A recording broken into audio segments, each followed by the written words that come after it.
Нийгмийн даатгалын шилдэг санхүүч. Нийгмийн даатгалын ерөнхий газрын ахлах нэгтлэн бодогч Хунцэг сүрэнгийн Адяа сүрэн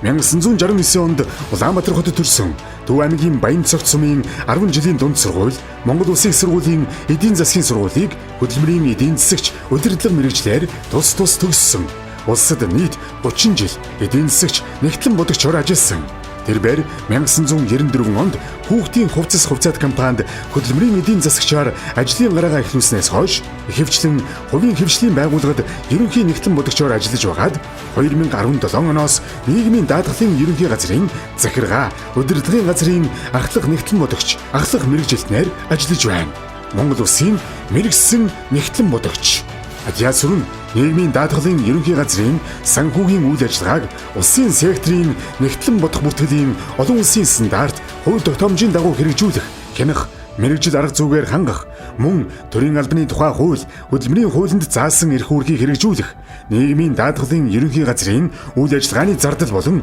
хөрөнгө оруулалтын төлөвлөгөөний дагуу төсвийн төсөөллийг боловсруулах, батлагдсан төсвийг үр ашигтай зориултын дагуу зарцуулж, ажилчдын ажиллах нөхцөлийг сайжруулах, санхүүгийн тайлан, төсвийн гүйцэтгэлийн тайлан, сар бүрийн төсвийн гүйцэтгэлийн мэдээ, үр авилгын мэдээ, үндсэн хөрөнгө, параметрын тайланг хийж гүйцэтгэх, хянах, удирдлагыг шийдвэр гаргахад цаг тухайд нь түргэн шуурхай мэдээллээр хангаж, харьяа яам, төрийн өмчийн хороо, сангийн яам, үндэсний аудитын газар зэрэг байгууллагаас тогтмол авдаг судалгаа, статистик мэдээг цаг тухайд нь гаргаж өгч ажиллаж ирсэн.